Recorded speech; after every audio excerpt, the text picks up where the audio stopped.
America అధ్యక్షుడు Trump మొదటి రోజే హల్చల్ సృష్టించాడు. దాంట్లో మొట్టమొదటిది ప్రపంచ ఆరోగ్య సంస్థకి నాకు సంబంధం లేదన్నాడు. కోవిడ్ సమయంలో ప్రపంచ ఆరోగ్య సంస్థ వారు అమెరికా దేశానికి తీరని ద్రోహం చేశారు, మాకు సరైన సమాచారం అందించలేదు, చైనా దేశము పట్ల పక్షపాత వైఖరి వాళ్ళు చూపించారు. ఆయన ఒకటే అన్నాడు, ఆఫ్టర్ ఆల్ చైనా వాళ్ళు ఎంత ఇస్తున్నారు? $39 బిలియన్ల.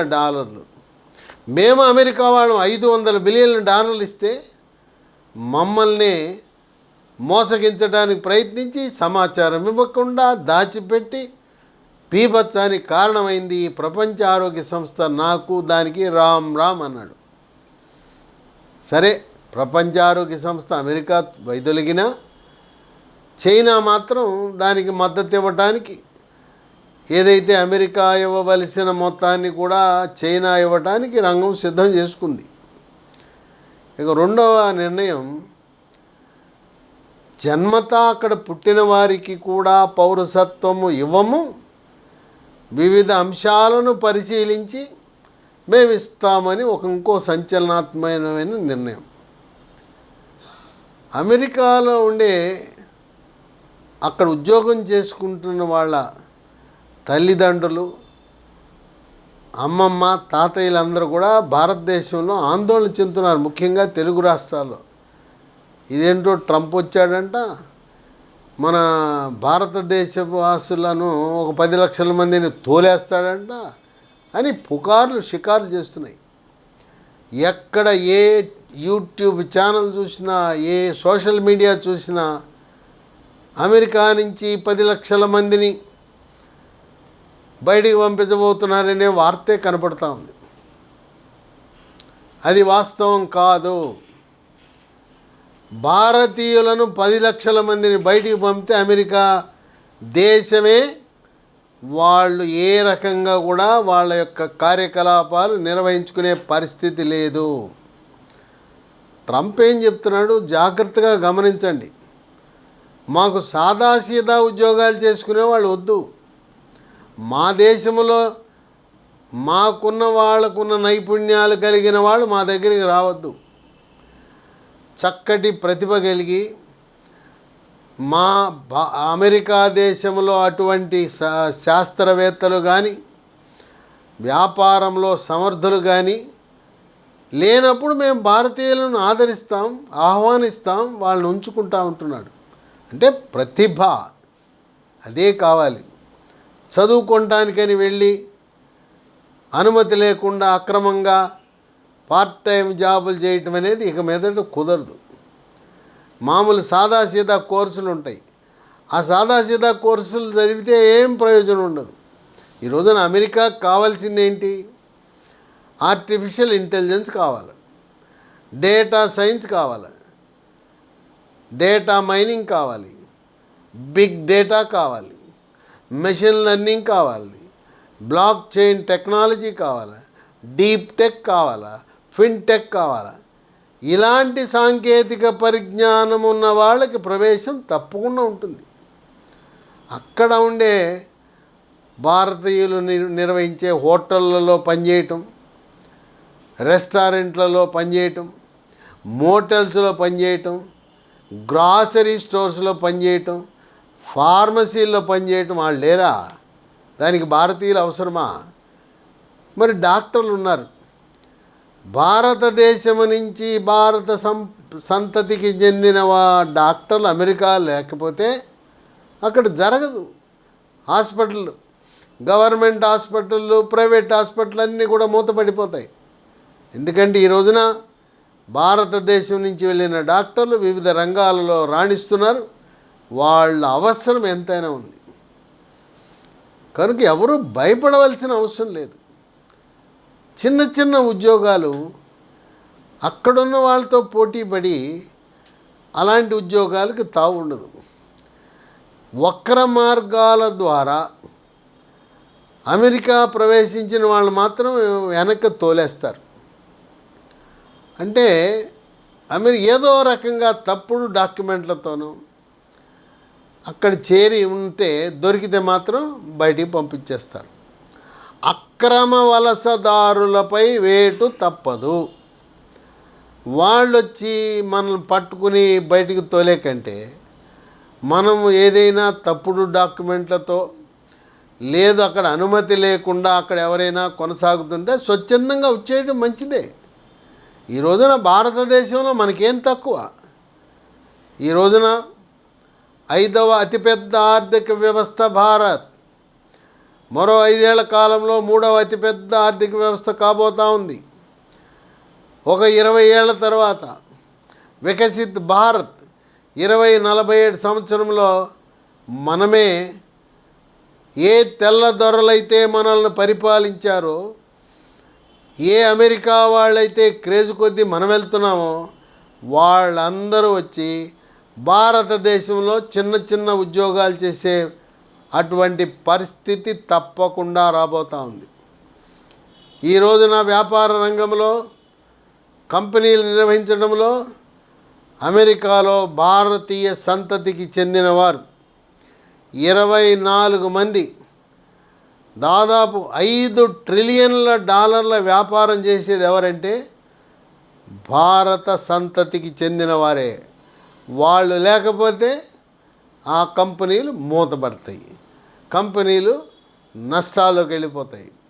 కనుక ఒక్కసారి మనం గమనిస్తే 24 కంపెనీలు, ప్రపంచంలోనే పేరుగాంచిన ఈ కంపెనీలు మన వల్ల, భారత సంతతి వల్ల అవి రాణిస్తున్నాయి. ఎవరు వాళ్ళు? 1 Satya Nadella, Microsoft company. 2 Neal Mohan, YouTube. 3 Vasant Narasimhan, Novartis అనే ప్రముఖ pharma company. 4 Thomas Kurian, Google cloud company. 5 Ravikumar, Cognizant company.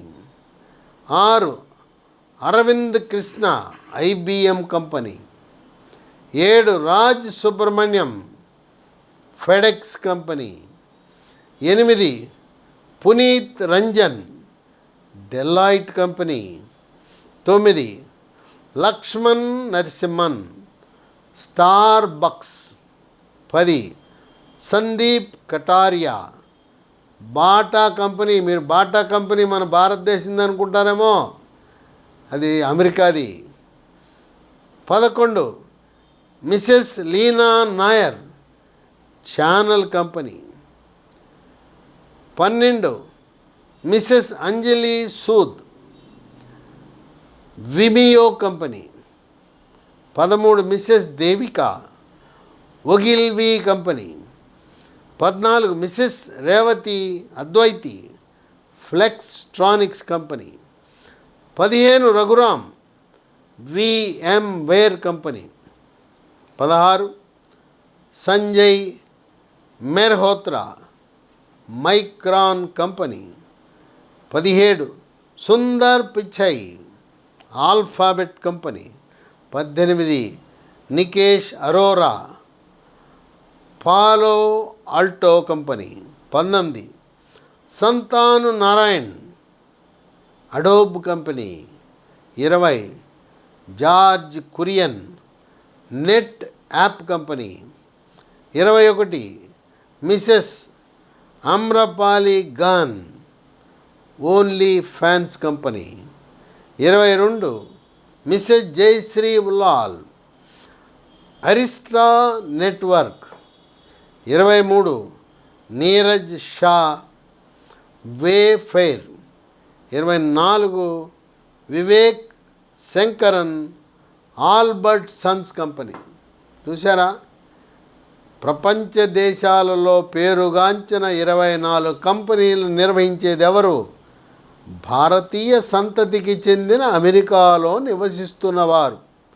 దీంట్లో 6 మహిళలు. కనుక ట్రంప్ తోలేస్తా పంపించేస్తా ఎందుకు పనికిరాని వాళ్ళని. అంటే BA, BCom, BSc లాంటి కోర్సులు చదివితే భారతదేశంలో కూడా ఏముంది డిమాండ్? కనుక మనకు నైపుణ్యాలు అవసరము. అమెరికాలో అందుబాటులో లేని నైపుణ్యాలను మనం పొందినచో, పరిశోధనలో మనం రాణిస్తే, సాంకేతిక రంగంలో ప్రపంచ దేశాలకు ఏది అవసరమో అలాంటి దాన్ని మనము నేర్చుకుంటే అమెరికా వాడు దండలేసి ఆహ్వానిస్తాడు. సాదాసీదా కోర్సులకి కాలం చెల్లినట్టే. కనుక అక్కడేదో చిన్న చిన్న ఉద్యోగాలు చేసుకుంటూ హోటళ్ళు, రెస్టారెంట్లు, ఫార్మసీలు, ఈ మోటల్స్ వాటిలో ఉండేవాళ్ళు ఎందుకు? రండి, భారతదేశానికి రండి. గౌరవప్రదంగా ఇక్కడ మనం వ్యాపారాలు చేసుకోవచ్చు. స్వయం ఉపాధి పథకాలు ఉన్నాయి. భారతదేశం శరవేగంతో అభివృద్ధి చెందుతూ ఉంది. రాష్ట్ర స్థూల ఉత్పత్తి కానీ, జాతీయ స్థూల ఉత్పత్తి కానీ ప్రపంచంలో ఎక్కడా లేని విధంగా మనం ఎదుగుతున్నాం. అమెరికా స్థూల ఉత్పత్తి 3% ఉంటే భారతదేశ జాతీయ స్థూల ఉత్పత్తి 7% ఉంది. ఈ విధంగా ట్రంప్ వచ్చాడు, సంతకాలు పెట్టాడు, తోలేస్తాడని యూట్యూబ్ ఛానల్స్ వచ్చే పుకార్లను విని తెలుగు రాష్ట్రాల్లో ఉండే తల్లిదండ్రులు కానీ, వాళ్ళ పెద్దవాళ్ళు, తాత, అమ్మమ్మ, నాయనమ్మ లాంటి వాళ్ళు కానీ ఎవ్వరూ ఆందోళన చెందవద్దు. తప్పుడు డాక్యుమెంట్లు లేదు, అక్కడ వీసా కాలపరిమితి అయిపోయిన తర్వాత ఉంటే, తర్వాత మీకు పని చేయటానికి వర్క్ పర్మిట్ లేకపోతే తక్షణం మనంతటక మనమే భారతదేశానికి వచ్చేయండి. వాళ్ళ అధికారులు వస్తారు, తనిఖీలు చేస్తారు. భారతదేశానికి సంబంధించిన అన్ని కంపెనీలను, సంస్థలను క్షుణ్ణంగా తనిఖీ చేయబోతూ ఉన్నారు. వాడెవడో వచ్చి మన పట్టుకుని మనకి శిక్ష వేసి, కొన్ని సందర్భాల్లో భారతదేశానికి వెళ్లకుండా అక్కడే కొంతమందికి జైలు శిక్ష కూడా విధించే అవకాశం ఉంది. ఎందుకయ్యని? ఏం భారతదేశం అన్న గుడ్డుపోయిందా? ఇక్కడ అన్ని అవకాశాలు ఉన్నాయి. కనుక తెలుగువారు మనకేమీ కొరత లేదు. ఆంధ్రప్రదేశ్ రాష్ట్రానికి చంద్రబాబు నాయుడు ముఖ్యమంత్రిగా వచ్చాడు. అన్ని అవకాశాలు అందిపుచ్చుకోవటానికి అక్కడ దేహీ అని చెప్పి అక్రమంగా, దొంగచాటుగా ఆ పనికిమాలిన ఉద్యోగాలు అమెరికాలో చేసుకునే కంటే మనం ఇక్కడికి వచ్చి గౌరవప్రదంగా ఆంధ్రప్రదేశ్ రాష్ట్రం, తెలుగు రాష్ట్రాల్లో ఇక్కడ జీవనం కొనసాగించడం మంచిది అని ఆర్థిక రంగ విశ్లేషకులు, ప్రజాహితము కోరిన విద్యాధికులు, మేధావులు భావిస్తున్నారు.